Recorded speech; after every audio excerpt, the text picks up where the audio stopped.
বলে, আমি রাজনীতি পরিষ্কার করব। স্টেফেন সত্যি বিশ্বাস করে এই মানুষটা সবার থেকে আলাদা, এই মানুষটা দেশ বদলাবে। স্টেফেনের চোখে রাজনীতি মানে নীতি, রাজনীতি মানে সত্য, রাজনীতি মানে মানুষের জন্য কাজ করা। কিন্তু সমস্যা একটাই, বাস্তব রাজনীতি এসব মানে না।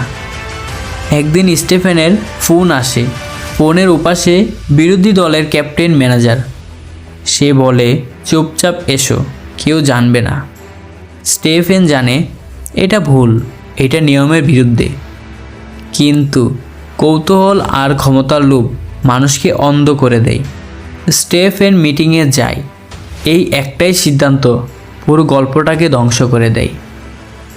স্টেফেন ভাবে কেউ জানবে না, কিন্তু এটা রাজনীতি, এখানে কিছুই লুকানো থাকে না। তার বস পল যারা সব জেনে ফেলে।